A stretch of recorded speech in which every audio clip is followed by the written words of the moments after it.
Today's episode is brought to you by Indiana 529. It's Indiana's 529 education savings plan, offering a simple and tax-smart way to save for children's future education expenses.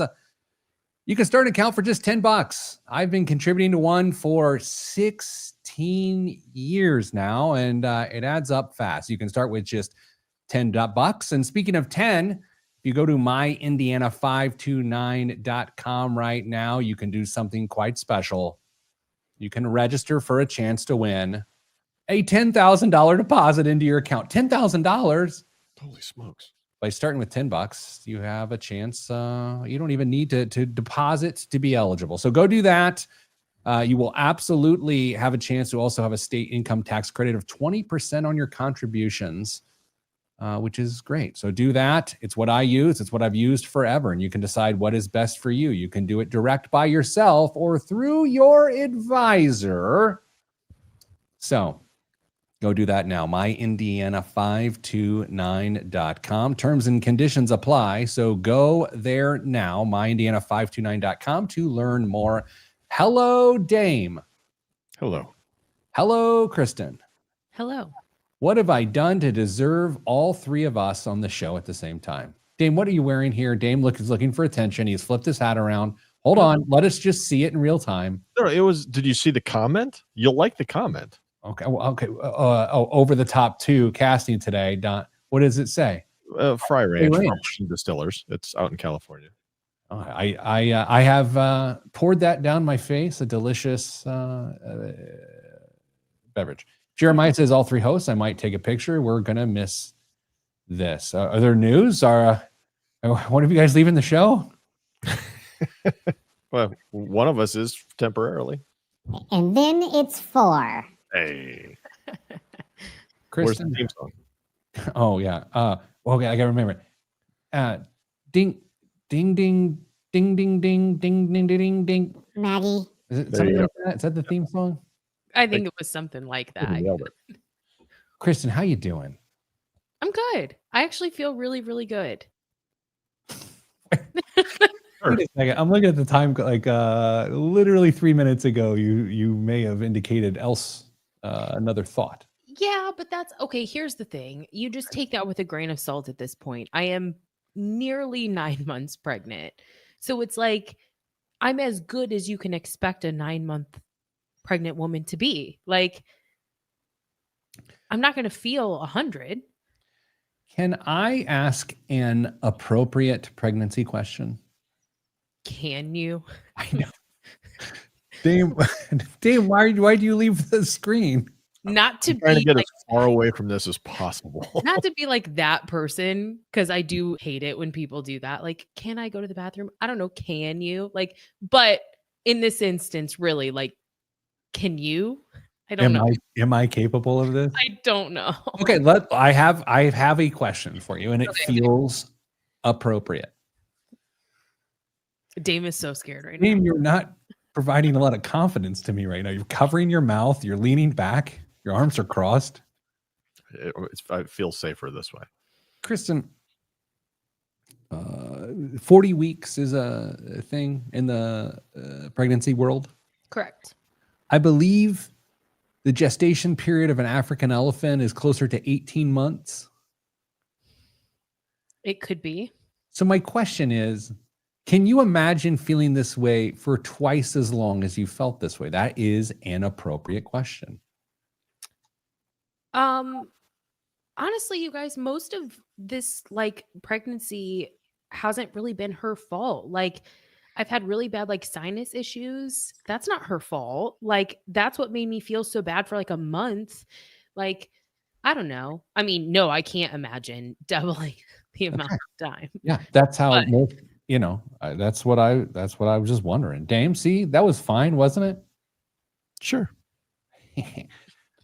Chris and Dame had his Super Bowl last weekend, the big car show that he bosses people around at, right, Dame? Yeah, I made it through almost the entire parking session without yelling at a single person till like the last 5 minutes. That's all right. How close was Krav Maga to being displayed up in northern Indiana. Not close at all. Yeah, the guy was inside of a car. I was definitely at a disadvantage versus a huge chunk of steel. Great. Jobs report came out about 90 minutes ago. 22,000 jobs added in August. And we were looking for 75 to 79,000 jobs. So what's interesting is the market is up, or indicating that it will be up. Let's take a look. Let's go real time market update. Dame on the show. It's up.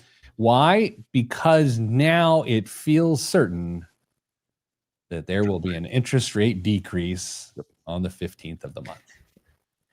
Funny. It's so funny how all this works. Economics is fun. Kristen, I know you follow with the Fed, I mean, incredibly closely. I'm wondering, what percent chance do you give it to a quarter point increase? An increase? Pardon me, decrease. That's I'm sorry. part of the distinction. I was still thinking about the African elephant gestation period. Sorry.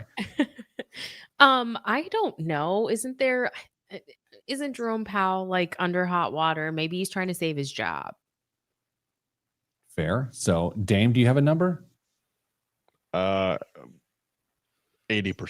Yeah, I was going to say 90, but 80 seems like a more prudent way to go. So we're going to see quarter point decrease. For me, one of the questions is, it feels already priced into the market. So I don't think we're going to see like a massive pop in the market, which we usually do when the Fed lowers interest rates. Yeah, I think it's going to be a big nothing burger. The question then becomes, do they do it again before the end of the year? I think they do. I do too. I think they do. Today's show is about my middle name, red flags. Financial red flags you might get away with here on the show today. How's that feeling? Feeling pretty good? Yeah. Sorry, I was somebody asked if Vera Bradley was up. I had to go take a quick peek and see if it was up or not. And well, not so much. Dave, here's the thing. I was shopping on Labor Day with my family at a local mall. Kristen, have you heard of a mall? I have heard of them, yes. There's a brand new Vera Bradley store at that mall. Brand new. Mm-hmm. And the stuff looks fine. I mean, who am I to say? If I say it's good, then people freak out. If I say it's bad, they do as well. It looked great. Whatever. And then and my wife said, "Wow, they must be doing great." And I said, "Have you talked to Uncle Dame recently?" Because they aren't. What are they down? What are they down right now? It was just the today number that I was looking at. It was a wonderful start. Year to date, it looks like nobody knows. This one doesn't give me the percentage, so that was fun. All right. You know what? I got you. We can't live in this moment and then die in this moment. We must get there. Year to date change minus 43%. I said 84% at the mall the other day, so I apologize for doing that. Thanks to everybody involved. We all appreciate your desire for accuracy. Right. Yes, absolutely. Let's do a show. Here we go. Dame, are you feeling the idea that the entire office fridge is stocked with Miguel's? Miguel's are back in the Your Moneyline building. Unfortunately, based on the amount of pre-workout I drink on a daily basis, if I were to drink a Miguel, my heart would explode. So I am never going to have one again. I mean, as you know, I don't dabble in things like Miguel. So I was really just hoping it was going to find its way into a cup, a vessel, something that might find its way to your face. Okay. Excellent. 3, 2, 1. This week on the Pete the Planner Show, we answer your money questions. Here's how the show works. You email us, askpete@petetheplanner.com. That's askpete@petetheplanner.com. And here's what happens. We will potentially read your question on the air and then do our best to spend the entire show illuminating you with facts. Kristen Elanius is here. Hello. Damian Dunn is here. Good day. Kristen, in pop culture today, people love to talk about red flags and beige flags and yellow flags. And I don't know. When Dame? I just heard the beige flag thing for the first time today. When? With who? Like 30 minutes before we fired this thing up. With who? It was on a social media thing. It was Kylie Kelsey. No. Oh, 'cause she talked about it in her show earlier this What, week. Pete, Kristen, help a brother out. What's a beige flag? Millennial? I think that it's like not quite a red flag, but it's still Maybe a like yellow not flag? good. Yeah, it would be a yellow. I don't know. I don't use the term. Huh. Okay. Thanks. I will say in corporate speak around here, sometimes you hear red flags or people are throwing up flags. So I can flag that. And there's a lot of flags. I'm like, when did we become so flag centric? You know what I mean? It's a great question. Anywho, oh yeah, radio show. So we're going to talk about red flags that either you should pay attention to in your financial life, or you're paying attention to them, but they'll probably be okay in isolation. So that is what we're doing today. Not every red flag is a deal breaker. Some are, some aren't. And we're going to try to make that distinction. Kristen, let's start there. What feels like a red flag to you? But then if with further examination, you're like, it'll probably be fine. You need to calm down. You know, this is going to feel really controversial. I feel like you guys are going to like get me until I explain this, which is are all instances of buy now, pay later a red flag? Oh Lord, what have we done? Coming out of the gate on fire, I see. What are you doing? You said the first segment has to be the media segment, so this is where we are. Oh my gosh. Okay, Hear go me out. ahead. Hear I'm me going to out. have to go have a Miguel. Go ahead. Oh my. I think you need a downer, not an upper after that. Okay. But so for example, let's say you guys, we've talked several times on this show about like, man, the idea of layaway. Like layaway was so great. You had to make your payments before you could do the thing or have the thing. What if you use buy now, pay later for like future purchases or events, but you buy them today? Like, I don't know if you guys know this, but Taylor Swift has a new album coming out in a month from today, 4 weeks rather. If she had another tour and you bought your tickets with a buy now, pay later service, you're not going on that. You're not going to that concert tomorrow. Is that not modern layaway? My head is spinning. I I guess feel like there's an obvious answer, but I feel like I'm also missing something. Dame, you're going to have to help. I guess I wasn't aware that you could make a transaction like that to where you didn't receive what you were purchasing and then making the installment payments for something later. Well, you're not. You are getting the ticket, like it's going to be on your Ticketmaster or whatever, but you don't actually get to enjoy the experience. But if I may, how many payments is buy now, pay later broken into? 4 I usually? think it's usually 4. So this only works if you buy your ticket 4 months out from the show. Well, or more. Sure. And in most cases, that's going to happen. I'm saying in those instances, is it the worst thing? You're not buy now, pay. You're not using Afterpay for your DoorDash. Like this is an event in the future. And you might not have known that it was coming up. Maybe someone didn't have the opportunity to save for it.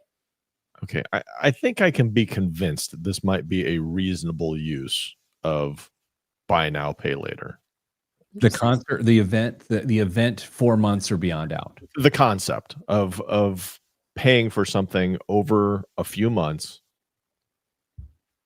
without I don't even know how you phrase that. Because you're receiving, like you said, you're receiving the ticket, but you're not getting the experience or whatever.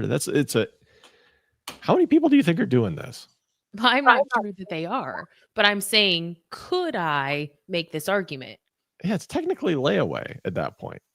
See?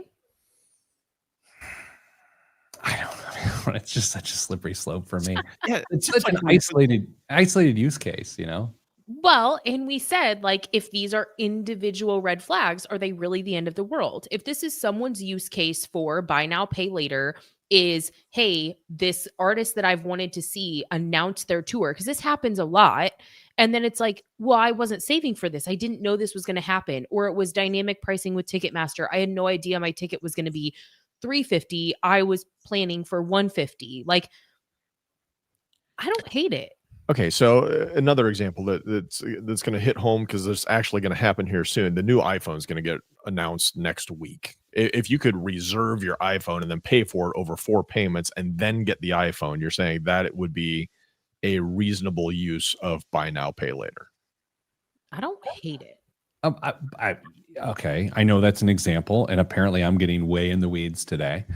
But most iPhones now are Yeah, spread totally. out over 36 payments. Totally.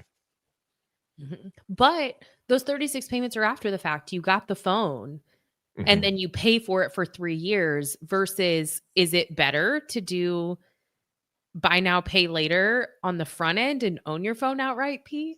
I just feel like the use case is just like we're threading a needle here. He's struggling because he sees the logic but he can't bring himself so- to say, I- yeah. It just feels like such a hypothetical. But also, to be fair to full disclosure, I'm not going to a concert. You understand the amount of traffic, Parking. parking, and people involved? I know. Forget So- about it. So how about if we do a different one? How about if we That would be helpful because this one's a no for me, dog. use a credit card for all of your purchases, all of your spending? Not a red flag as long as you pay it off. Well, I mean that's a slippery slope, though, isn't it? No, just pay it off. I don't think behavioral finance would agree with that Yeah. statement. Oh my god, this show is off the rails today. You you spend more. It's true Yeah. psychologically that you spend more. So it's like, again, in isolation, is that the worst thing? No. And the 3 of us on this show, I'm sure, are guilty of it. I'm sure that all 3 of us use a credit card like a debit card. But does that mean that you're buying more? Psychologically, probably. All right. Man, you guys already, I'm in a tizzy today because Kristen, you're 1,000% right. A person will spend, I think, up to 20% more when they use a credit card for purchases. So that in itself is behaviorally treacherous. And then beyond that, it's okay if you write the blank check, being you will go zero balance at the end of the month. Like that is a tricky one. All right. So I the second one, I'm good with. The buy now, pay later. I still feel like it is a bad idea. Other than Jeremiah says in the comments, airlines and cruise lines are doing the same thing with buy now, pay later. I think that goes into your Taylor Swift category, Kristen. It sure does. Yeah, you're not going on the cruise tomorrow. As I'm long not as it's going on cheap. a cruise. The amount of people, and then There's no parking. but listen to this: the traffic that it takes to get through the buffet. Not interested. All right, so let's do this. We have a few more common red flags that we may or may not argue about, and it feels like we're going to argue about them. All of that is coming up next. We're on the Pete the Planner Show. Red flags that may or may not really be red flags, or are you getting away with them? All of that is next, right after this. I don't know. How are buy now, pay later stocks doing right now? Probably really well. Probably. All right. So we're going to Klarna. Okay, going to Klarna. That's just fun to say. It is fun to say. I somehow spelled it wrong. Klarna. What is it? Klarna, right? Boy, looking stuff up on the internet.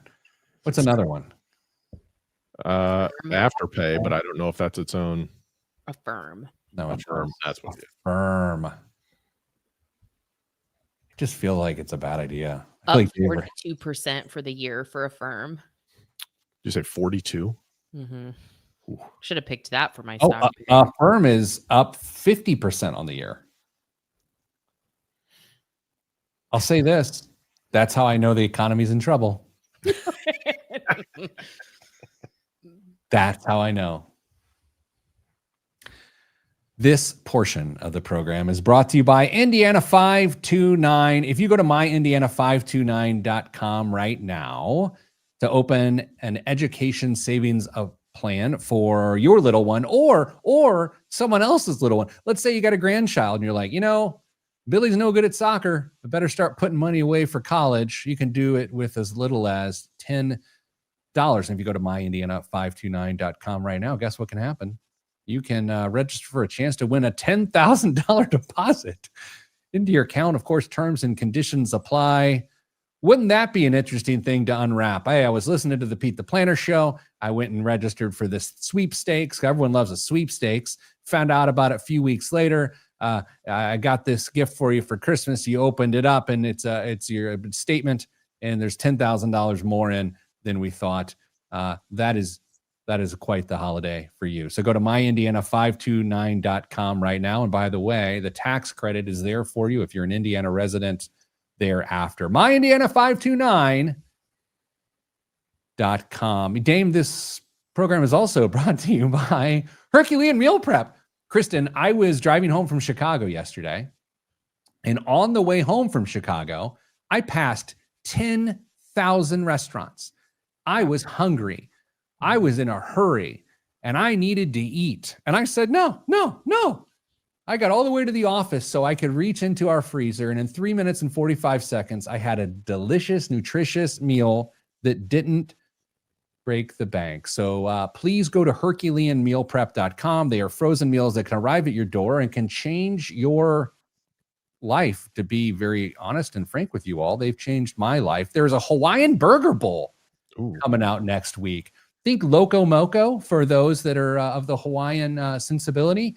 Little pineapple, little lean ground beef, which is my nickname, and then a little teriyaki sauce, Kristen. So check out the Hawaiian Burger Bowl starting next week at HerculeanMealPrep.com. Kristen, do you think we're going to argue the next segment? Not as much as we probably would have argued about the buy now, pay later. I think the rest of the ones that I have up here are pretty reasonable. Well, do we just want to abandon the list that we have in the show notes and let Kristen just rip from the top? Yeah. Okay. Kristen's running the show? I think so. Yes. You want to bring us back? No. Kristen, if I disagree with you, how hot can I go today? Like, what are my limits with you? You've met other pregnant women. Okay. I can't guarantee that I won't go to rage or crying or both. So just do with that what you will. Just get mad at me, Pete. Kristen, do I have permission to sidebar with Dame real quick? Are you going to be mean to me? No, I'm not. Hey, Dame. Yeah. If I disagree, should I really disagree? Because I'm feeling like it could be really bad if I get a cry today. Like we want to keep that off the table. I think if you're going to disagree, you're going to do it very politely. You can be firm, but like I said, redirect towards me. If I need to step in and say, hey, this was my idea, try and take that offer, I'll do that. I feel like my current calibration for thinking I'm not hurting someone's feelings is probably a little bit off. So I'm going to probably tread cautiously here. I think that's a wise move. Kristen, we're back. As you know, there was kill the mic during sidebars at trials. Mm-hmm. All right, we ready to do this segment? Yeah. It's red flags. Okay, in 3, 2, 1. Back on the Pete the Planner show. Throw your hands in the air, wave them like you don't care, and wave that red flag of financial mistakes. Kristen and Dame and I are here, and we're talking about common financial red flags. And if you don't know, the Youngs talk about waving red flags. It means something's wrong. Uh-oh, what do we do? And sometimes it is a true sign that something's seriously wrong, or it's just like, it's not as bad as you think. Now we have some examples with nuance. Common red flags that can slide if managed. Is that the right way to say it, Kristen? Sure. That's how you said it. Take it away. Okay. First one is you have a side hustle, but you cannot clearly and quickly articulate how it improves your financial life. Okay, so this is one. Okay, so let me make sure I'm understanding this. This is a true red flag. Yes. 100% agree. Look at us. Kumbaya. Oh, yeah. Kristen, this is an excellent one and a sneaky one, and one that people don't. They just think putting more money into the pot is a good thing. And even saying that out loud, it makes it think, well, that's obviously a good thing. It ain't a good thing if you don't know what it's actually doing for you. 100%. And it's like you hear people say like, well, I work 2 jobs, and it's not for me to push someone in those moments to ask them why, but I know as a practitioner, Damon, I see this all the time. It's like, well, I have a side hustle because I need more money. And it's like, well, what is that? What's the goal? Are you paying something off? Is this career related? Like maybe there's career motivations behind it. But if you can't tell me right now why you have a side hustle and what it does for you, red flag. Damon, what do you think?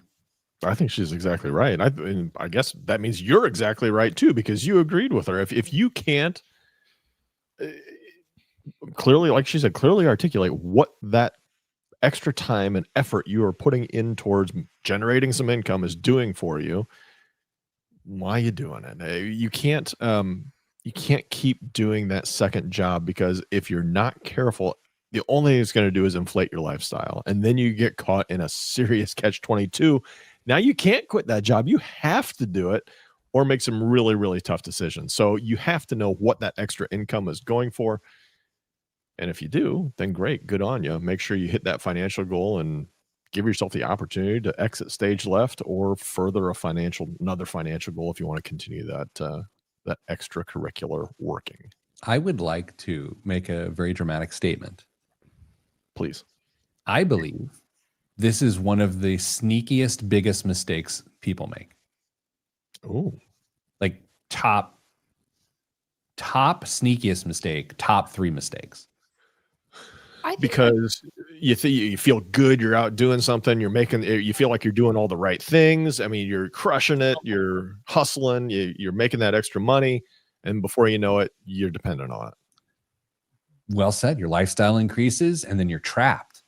Yeah. You're trapped because sometimes those lifestyle increases actually not only create habits, but worse, they create obligations. Kristen, this is the best show we've ever done. That's a good one, Kristen. What else you got? Other red flags? I really appreciate the agreeableness here. Oh, yeah. If you have this one, there's nuance with all of these, of course, but if you're carrying student loans that are over 10 years old.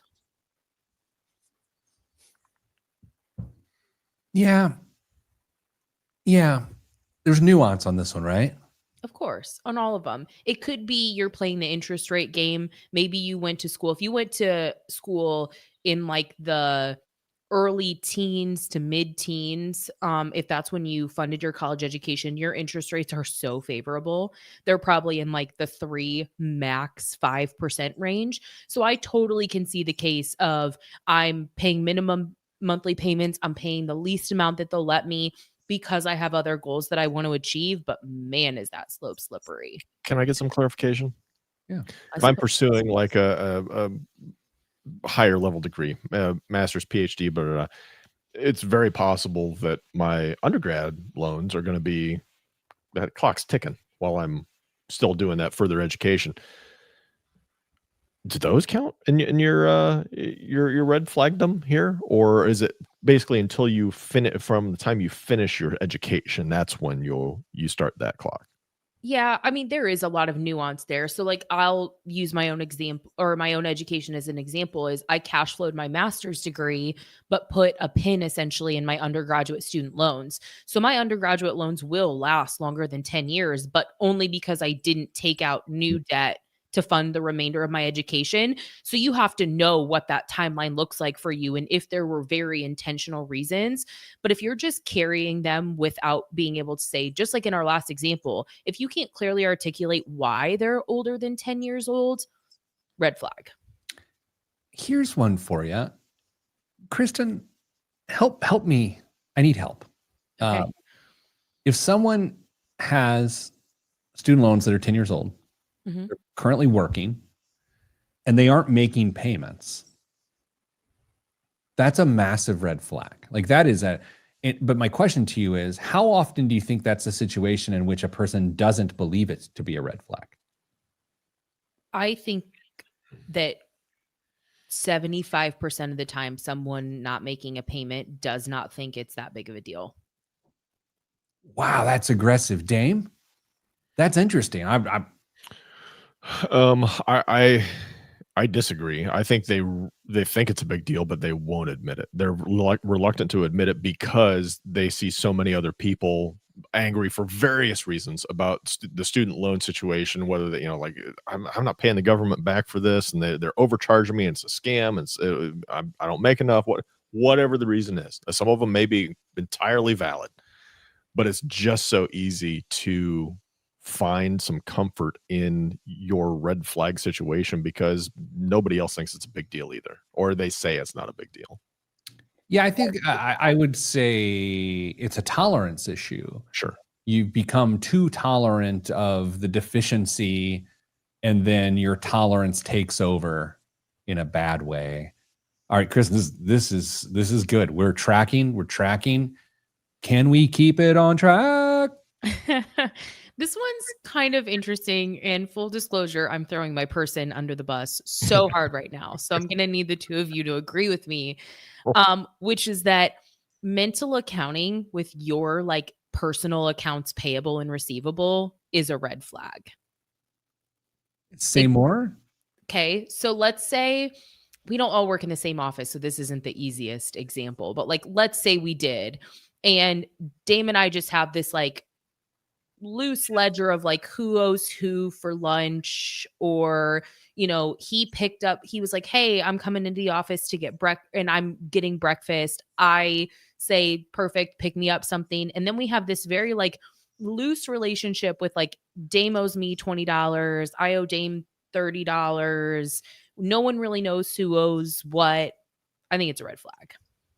Hashtag free Tom. Pete, do we need another sidebar? I don't know about you, but I kind of do this a lot with my friends. I buy stuff, or they pay stuff for me, and we just know each other's gonna get it at some point, and we don't care. We don't keep a running tab. Do you do that? So I do a similar thing with my friends. Like whoever's standing at the bar, it's like, hey, I got drinks, and it's not like it's like even they don't even say I got the next round, because you just assume at some point in time they're going to get it. So, Kristen, we just finished a sidebar. Dame and I were talking, and we believe that this is common amongst male types. And so, what do you think?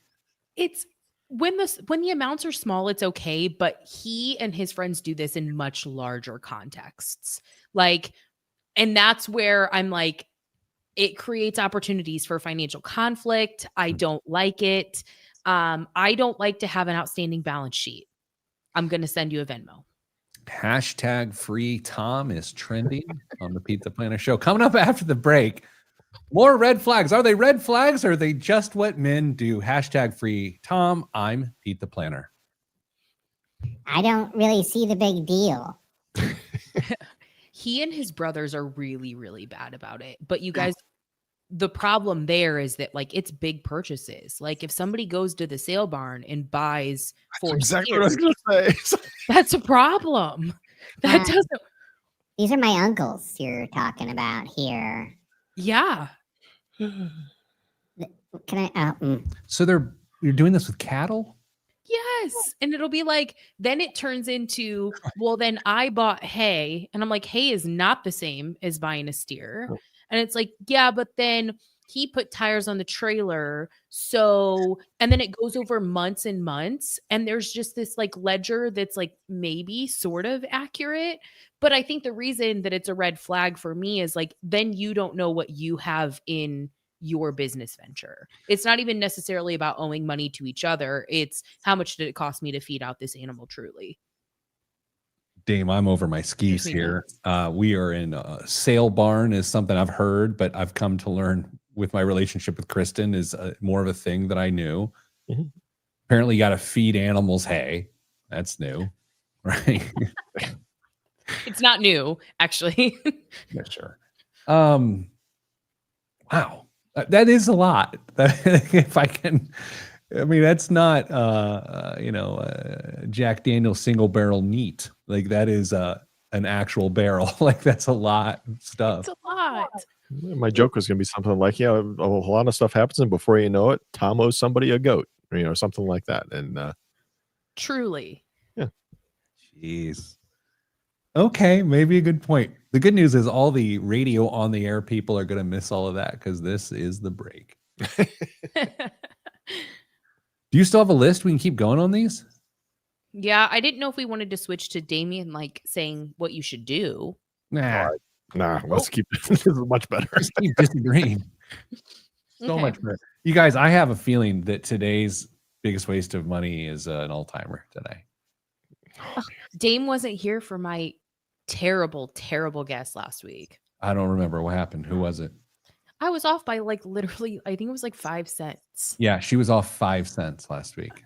Wow. I Yeah. guessed like 300 and it was like 299.95 or something dumb.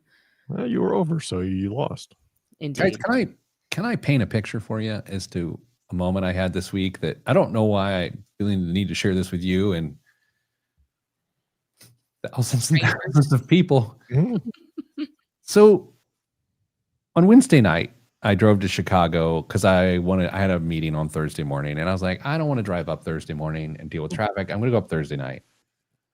Well, Wednesday morning, prior to driving up, I had a really hearty workout in which I probably pushed myself too far. And I've got like this inflamed elbow situation that's no fun and it's really painful. One might call it tennis elbow, but since I don't play tennis nor pickleball, it's more of like a badminton situation. And so I'm at my hotel.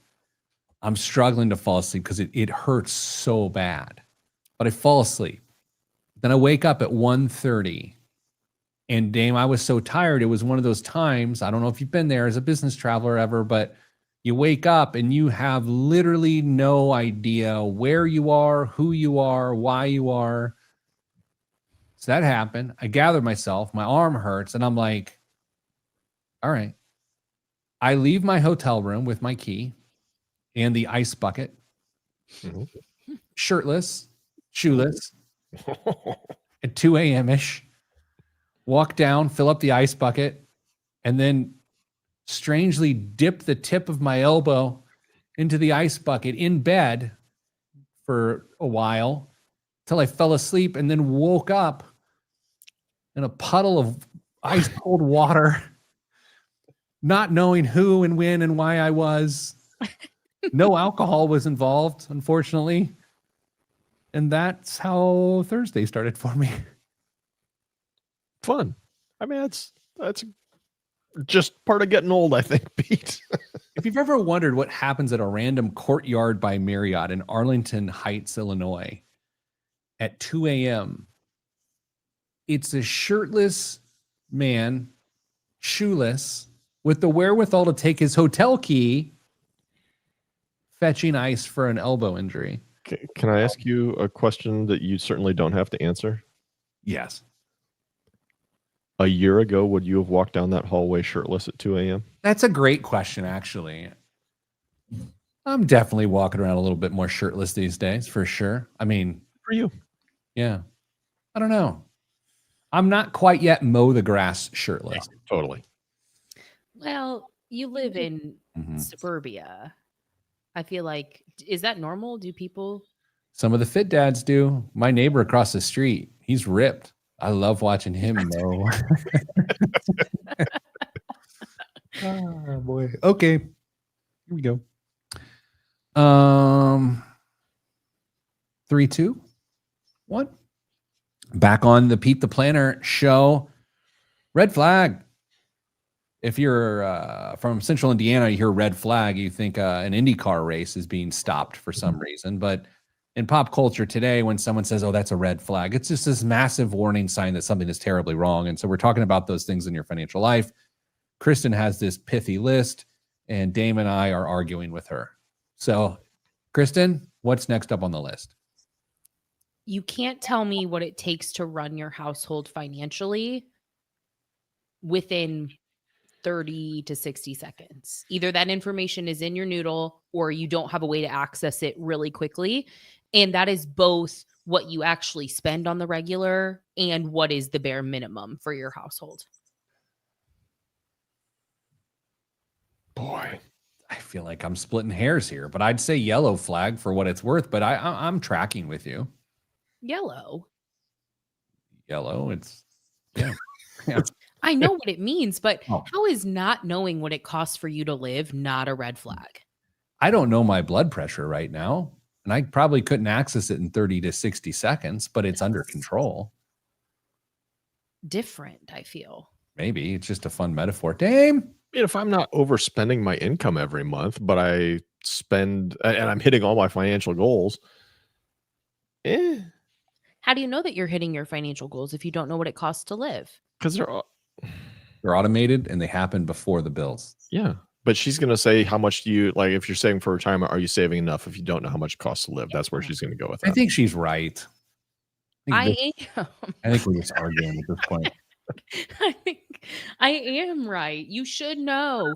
And of course it fluctuates, and sometimes you might have these things that come in that you weren't expecting, but like as a general rule, you should be able to say it costs $5,000 from my household. It costs $3,000 from my, whatever the number is. I don't care. You should be able to tell me that. It would take me 60 seconds. Yeah, And I would need pre-Wednesday afternoon math. that's fair. Yeah. We've talked about this before. Do your guys' math, does it run out later in the week? Yes. Everything gets slower later in the week. Wednesday, 2 p.m., post Wednesday, 2 p.m. math for me is like smoke starts coming out of my ears. Pre that time, I'm like, beautiful mind. It works. Kristen, what's next?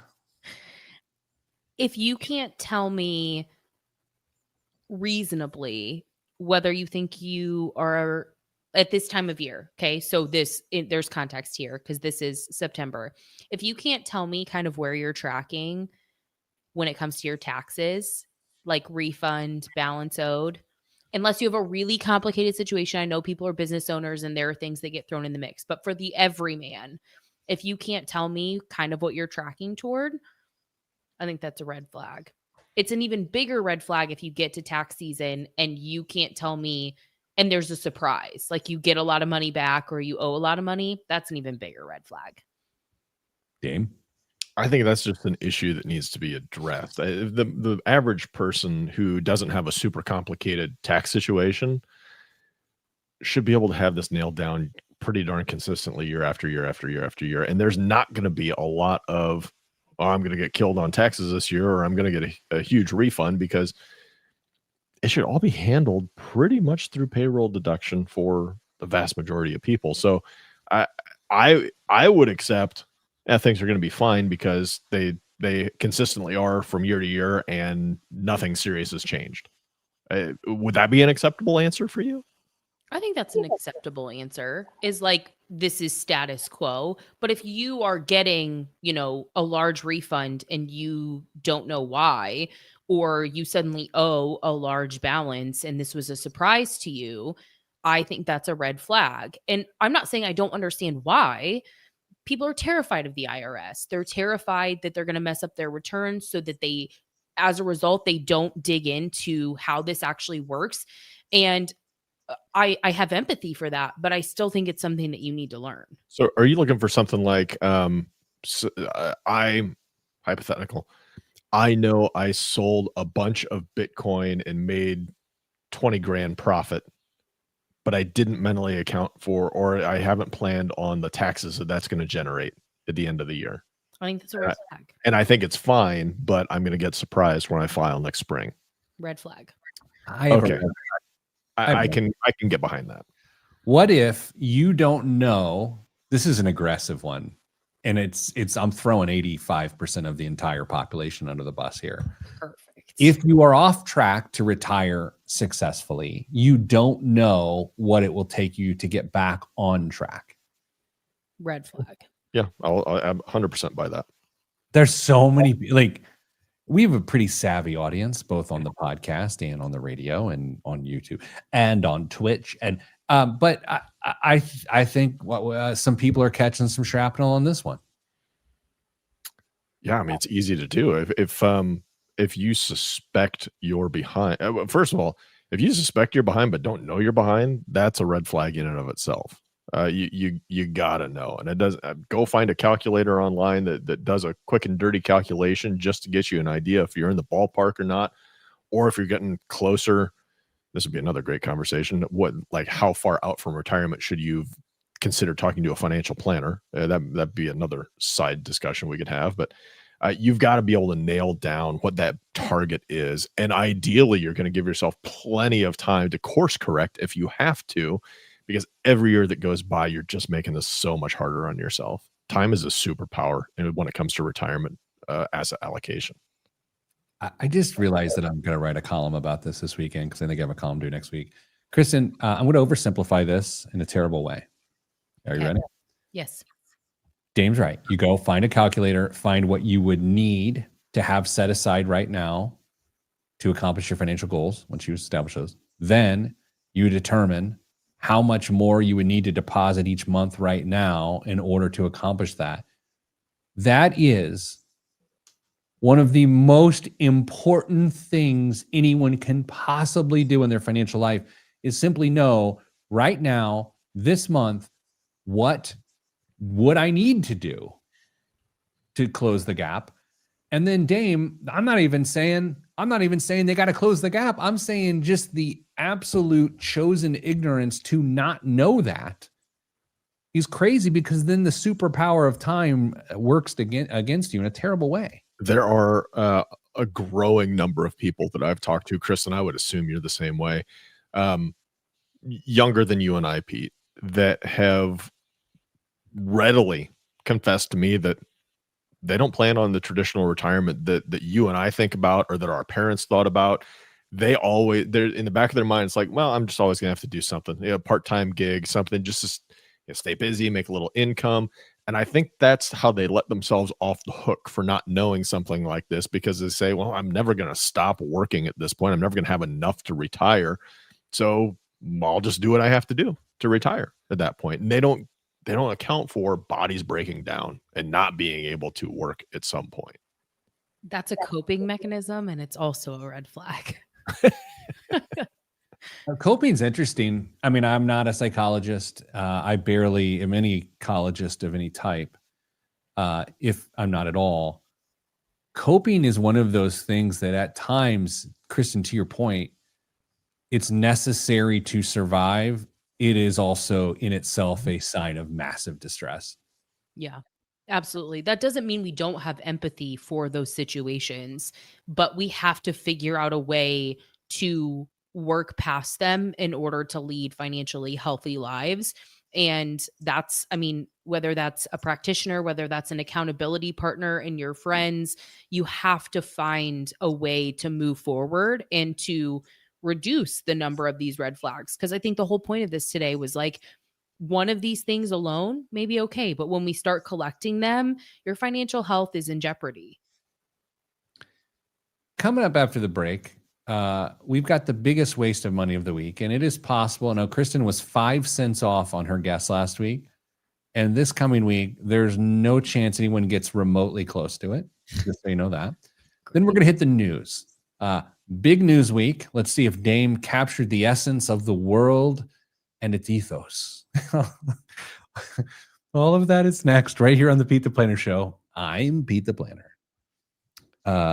Friends, I did something on the 3-day weekend, a financial calculation that I've never done before for myself.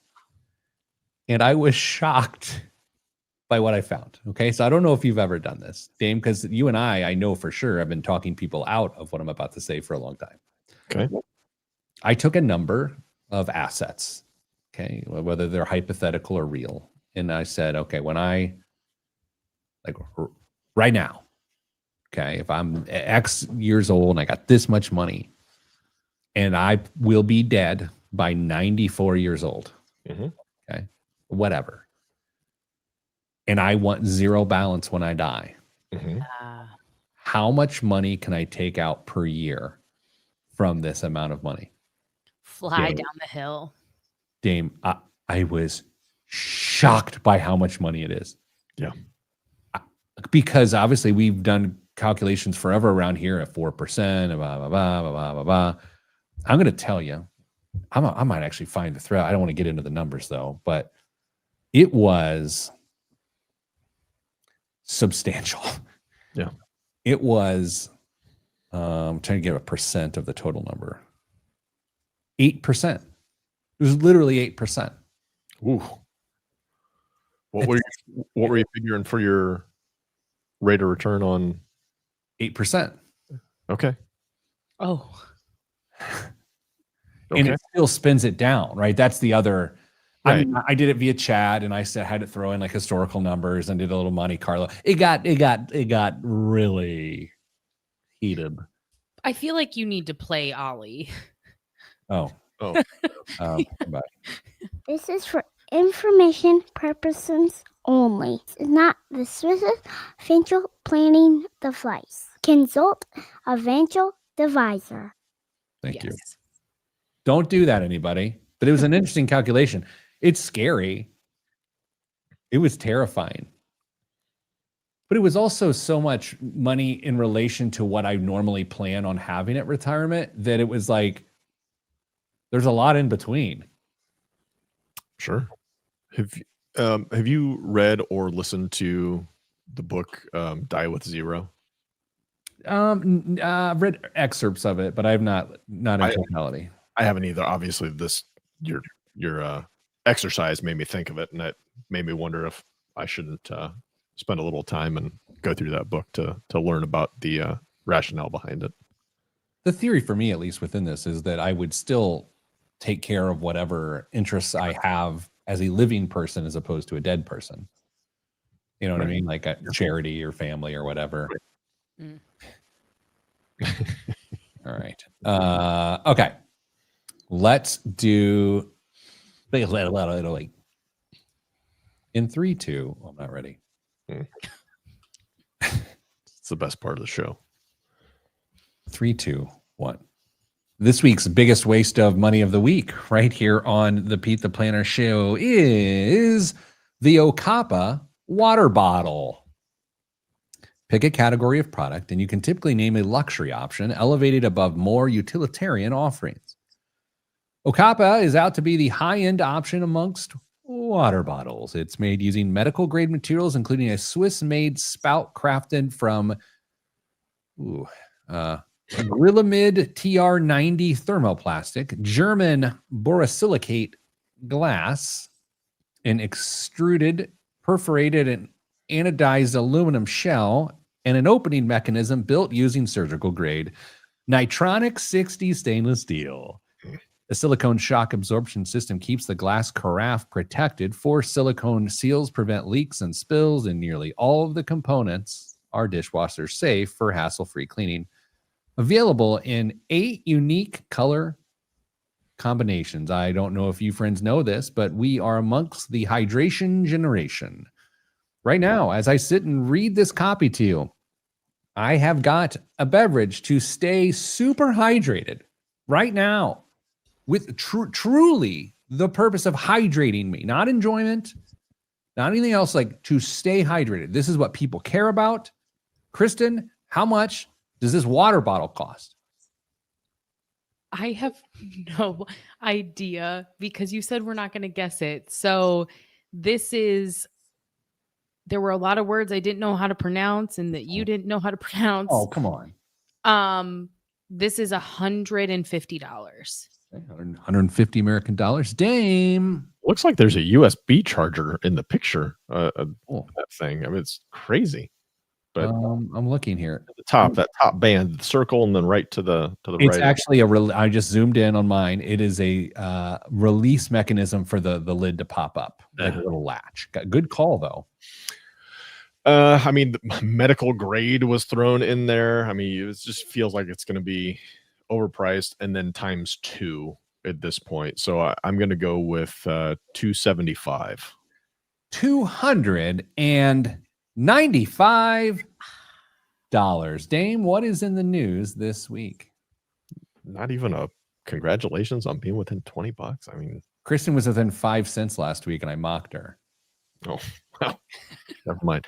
I mean, you had told the whole world that there was a huge news week, lots of stories, and I'm going to ignore those and read one that I'm interested in. So, Powerball is kind of like beer pong, Pete. Sure, it generates buzz, but you'll probably regret playing when the ball stopped bouncing at the end of the night. That's this weekend's historic Powerball drawing is probably going to be no different.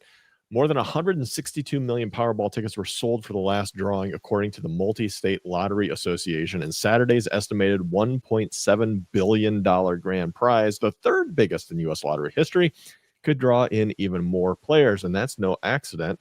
Americans are more likely to play when the prize is big, duh. So when organizers made the game harder, or they made it harder to win, that way the pot keeps rolling over and growing. Here's the fun part.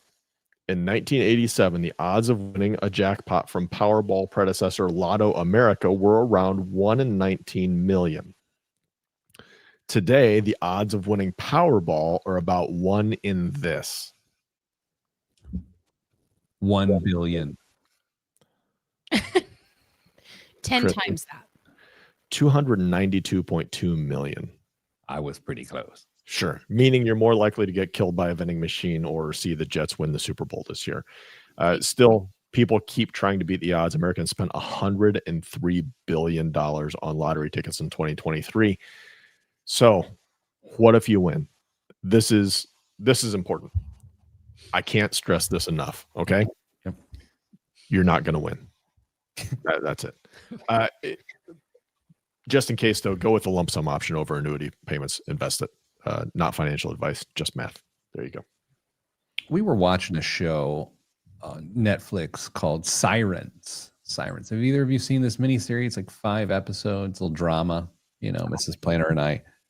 And the guy's a billionaire. The couple is a billionaire, and they're arguably deplorable folks. Then you start having the discussion.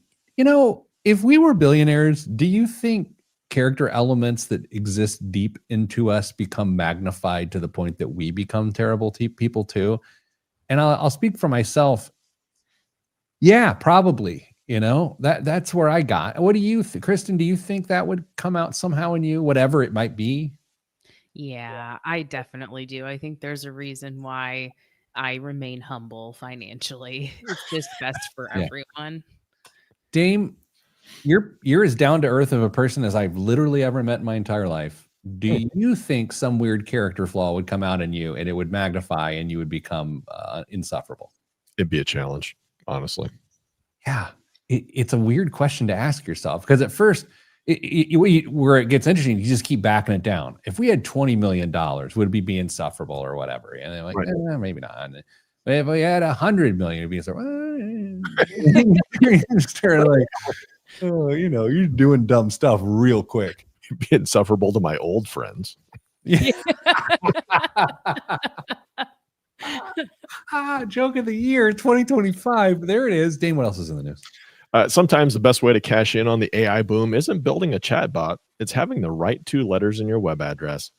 The tiny Caribbean island of Anguilla raked in nearly $39 million last year selling .ai internet domains, almost a quarter of its total government revenue. And that's because the island was randomly assigned .ai decades ago as its country code. Now with artificial intelligence surging, those 2 letters are worth a fortune. Startups and tech giants are snapping up .ai addresses. HubSpot's co-founder reportedly spent $700,000 on U.ai. Registrations have more than doubled in the past year to 850,000, up from fewer than 50,000 in 2020. And the jackpot is still growing for Anguilla. The island expects $49 million from .ai sales in 2025. We've had to have discussed my dumb domain buying streak on this show before, have we not? We've touched on it a few different times. I think the dumbest domain I ever bought, I was trying to think of like a 401k management service that's sort of fun. And so I bought 401hey.com. I own 401hey.com. And then what I realized is in trying to market it, you can't necessarily get someone to read it that way. Right. And then it's not as fun. It's just 401hey.com. Hmm. I was having a beer with our colleague Chad when I made that decision in real time. I'm less surprised about it now. Yeah. I feel like I remember you being really proud that you made that purchase. I mean, there's a lot worse ones. I think if I really had a memory of any sort, there's the worst ones. Dane, what else is in the news? Speaking of beer, about $200 million. That's the valuation of the Kelsey Brothers Garage Beer in its first institutional round of fundraising, according to people familiar with the matter. The company, backed by the football stars Jason and Travis Swift, Kelsey, is bucking recent concerns about the beer's popularity. I asked you guys this question. Yeah. And nobody responded to it. So I'm going to ask you publicly and force you to respond to it, essentially. Kristen first. If Taylor Swift and Travis Swift, Kelsey, decided to live stream their wedding and maybe even like the week leading up to it with the different things they're doing to get ready for it, how much money would they make? 500 million? $1 billion? I mean, this could be ridiculous. The problem is there is not the technological infrastructure for the amount of traffic that there would be, for one. And for two, the limit does not exist. Like, it would be unbelievable. Hey, Kristen, if you could pay $100 to watch the week leading up to the wedding and the wedding, would you do it? Yes. I would say if they did this, the chances of a divorce are really high. Mm-hmm. But that just leads to another banger album for Taylor, and she makes billions more. If that happened, I think I would actually go camping for a week to avoid all of it. Speaking of the outdoors, sending you good vibes, because good vibes are all that's in the budget. I'm Beat the Planner, and this is the Beat the Planner show.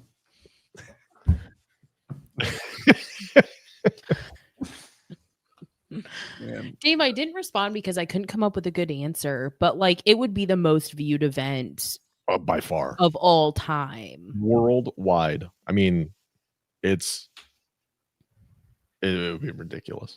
Can you help me with this for a second, Dame? Yeah. I mean, you know, when I start doing this, we're in trouble. I literally don't care at all about any of that. And what I'm just saying, like, I don't care. And if someone else care, that's fine. Does that make me a hater technically? Or like, because I'm just like, I don't care. Like, why would I care about that? Does that make me a hater? I don't think so. I mean, you're not actively out there saying, this is dumb. You're just like, hey, good for you. If you're enjoying it, it's not hurting anybody. As long as you know how much it costs for you to retire, spend that $100 to watch the week-long festivities. The line is this: when you share on Facebook marked safe from caring about Taylor and Travis's engagement, that's when you're a hater. And for why? Just let them live. It's not like they asked for it. They literally can't help it. They just like exist. No. They didn't have to announce the engagement. They could have gotten married instead. Just off. They are asking for this. No, that's not fair. Just because they're famous, they don't get to announce the good things that are happening in their life. I'm saying they could have gotten around all the publicity if they wanted to. Can I offer a live stream of me paying my mortgage in person? I would love to be on a FaceTime of you walking into the bank, paying sliding that check across the desk, taking that sucker, maybe two, and walking out. Unless they're sugar-free. This body's built by Herculean. Okay. That's it. That's it, everyone. Thanks for everything. Stay getting money.